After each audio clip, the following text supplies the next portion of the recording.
Hello friends, welcome to my channel. ఇక్కడ DRDO నుంచి మనకు ఒక సెంట్రల్ గవర్నమెంట్ నుంచి డిఆర్డిఓ నుంచి మనకు ఒక నోటిఫికేషన్ అయితే రావడం జరిగింది. ఇక్కడ డిఆర్డిఓ అంటే అందరికీ తెలిసిన విషయమే, defence research and development organisation. ఈ డిఆర్డిఓ నుంచి మనకు ఎటువంటి ఎగ్జామ్ లేకుండా ఓన్లీ ఇంటర్వ్యూ కండక్ట్ చేస్తూ ఇక్కడ మంత్లీ 37,000 పర్ మంత్ శాలరీ ఇచ్చే విధంగా, దాంతోపాటు మీకు హౌస్ ఉండడానికి హౌస్ కూడా వాళ్ళే అరేంజ్ చేస్తూ మీకు ఒక నోటిఫికేషన్ అయితే రిలీజ్ చేయడం జరిగింది. దీని గురించి నీకు ఫుల్ డీటెయిల్స్ అయితే ఈ వీడియోలో చెప్తాను. వీడియోని అయితే స్కిప్ చేయకుండా ఎండ్ వరకు చూడండి.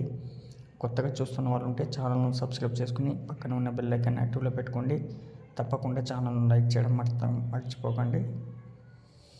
ఇక్కడ ముందుగా చూసుకున్నట్టయితే మనకు డిఆర్డిఓ నుంచి ఇక్కడ ఎటువంటి ఎగ్జామ్ లేకున్నట్టు, అంటే మనకు ఓన్లీ జస్ట్ ఇంటర్వ్యూ కండక్ట్ చేసి మనకు ఆన్ బోర్డ్ అయితే చేస్తారు. బట్ ఒకవేళ అప్లికేషన్స్ ఎక్కువైతే ఒక సింగిల్ టెస్ట్ అయితే కండక్ట్ చేయడం జరుగుతుంది. అది కూడా చెప్పలేం, ఓన్లీ ఇంటర్వ్యూ అని అయితే మనకు ఇక్కడ తెలియజేయడం జరిగింది. ఇక్కడ చూసుకోండి, ఇక్కడ మనకు మెయిన్ స్క్రీన్లోనే ఇచ్చారు. Walk-in interview for junior research fellowship at NSTL అన్నారు. ఇక్కడ ఏదైనా జరగవచ్చు.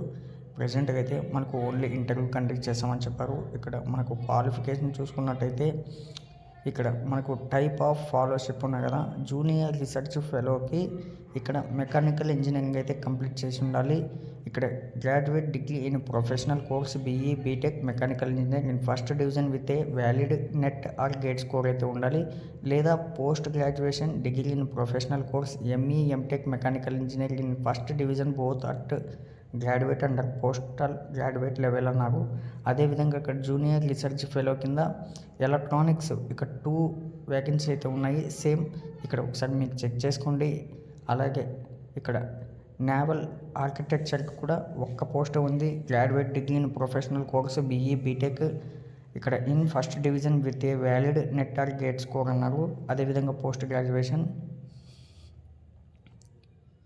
Degree in professional course ME MTech in first division both at graduate and post graduation level అన్నారు. ఇక్కడ అలాగే ఏరోస్పియర్ ఇక్కడ అలాగే కంప్యూటర్ సైన్స్ చేసిన వాళ్ళకు కూడా అవకాశం ఉంది. ఒకసారి చెక్ చేసుకున్న తర్వాత మీకు డిస్క్రిప్షన్ లింక్ ఇస్తాను. ఇదే విధంగా మీకు అక్కడ ఇంటర్వ్యూకి ఏమేమి తీసుకెళ్లాలన్నది నేను చెప్తాను. ఒకసారి ఇక్కడ లాస్ట్ వరకు చూడండి. Valid NET gate score in essential for BE BTech MSc candidates. ఇక్కడ ఇవి చూసుకున్నట్లయితే ఇక్కడ మనకు ఏజ్ లిమిట్ చూసుకున్నట్లయితే SC ST OBC వాళ్ళకు 18 to 28 ఇయర్స్ అయితే ఏజ్ లిమిట్ ఇచ్చారు. అలాగే మనకి ఏజ్ రిలాక్సేషన్ కూడా ఉంది. అది అందరికి తెలిసిన విషయమే. SC STకి 5 ఇయర్స్, OBCకి 3 ఇయర్స్ అయితే మనకి ఏజ్ రిలాక్సేషన్ అయితే ఉంటుంది.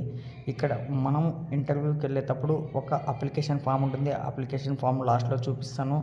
దాంతోపాటు బయోడేటా ఫామ్, అలాగే under mention documents in original and attested xerox copies, మీకు ఒక marksheet, certificates in support of education qualifications, అలాగే birth certificate or particular 10th class certificate in support of date of birth certificate.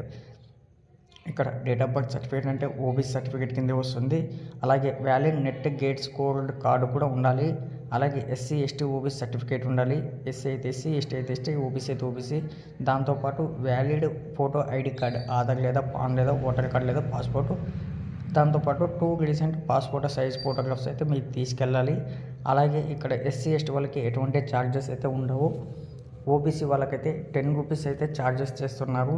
అది మీరు Indian postal order ద్వారా కానీ, లేదా direct NSTL payable అటు Visakhapatnam online payment ద్వారా కానీ, లేదంటే వాళ్ళు ఇక్కడ ఒక అడ్రస్ ఇచ్చారు, bank name of account number, IFSC code, దానికి మీకు డైరెక్ట్గా 10 రూపీస్ సెండ్ చేసినా సరిపోతుంది. ఇక్కడ చూసుకోండి 7th పాయింట్. ఒకసారి a written test consisting of objective type multiple choice questions will be conducted to short list the candidates for interview is necessary అన్నాడు.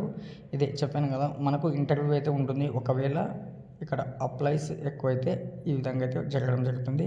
ఇక్కడ ఒకసారి చూసుకోండి, నావల్ ఆర్కిటెక్ట్ అలాగే CFD కంప్యూటర్ సైన్స్ చేసిన వాళ్ళు ఇక్కడ 19th ఫిబ్రవరి 2025 రోజునైతే మీరు ఇంటర్వ్యూకి వెళ్ళాలి. ఇక్కడ చూసుకోండి ఇక్కడ చూసుకుని Vignan Nagar near NAD junction Visakhapatnam Andhra Pradesh. ఆ అడ్రస్కి అయితే మీరు ఇంటర్వ్యూకి వెళ్ళాల్సి ఉంటుంది.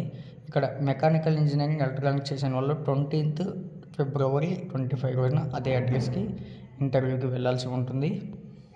చెప్పాను కదా, అప్లికేషన్ ఫామ్తో పాటు ఆ డాక్యుమెంట్స్ అయితే తీసుకోవాలి. ఆ అప్లికేషన్ ఫామ్ వచ్చేసి ఇదనమాట.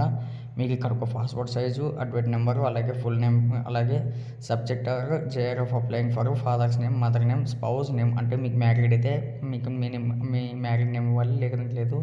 Gender, category, date of birth, corresponding address, pin code, permanent address, pin code, contact details, మీ మొబైల్ నెంబర్ ఇచ్చేసి ఆల్టర్నేట్ నెంబర్ ఏదైనా ఉంటే, ఈమెయిల్ ఐడి, ఇక్కడ detail of payment of exam fee, అలాగే ఎడ్యుకేషన్ క్వాలిఫికేషన్ ఇక్కడ కింద ఫిలప్ చేసి, ఎక్స్పీరియన్స్ ఏమైనా ఉంటే ఇక్కడ కింద ఇచ్చేసిన తర్వాత ఇక్కడ చూసుకోండి GATE examinations, enrolment roll number, score, year validity ఇచ్చేసిన తర్వాత ఇక్కడ అన్ని కింద చెక్ చేసుకుని ప్లేసు, డేటు, సిగ్నేచర్ ఇచ్చేసి మీ సిగ్నేచర్, దాంతోపాటు మీ ఒరిజినల్ డాక్యుమెంట్స్, అలాగే జిరాక్స్ నేను చెప్పినట్టు తీసుకుని మీరు ఆ డేట్ని అయితే ఇంటర్వ్యూకి అయితే వెళ్ళాల్సి ఉంటుంది. ఇంట్రెస్ట్ ఉన్న వాళ్ళు ఖచ్చితంగా వెళ్ళండి. తప్పకుండా షేర్ చేయడానికి ట్రై చేయండి. నెక్స్ట్ వీడియో కోసం ఛానల్ను సబ్స్క్రైబ్ చేయడం మర్చిపోకండి. Thank you friends.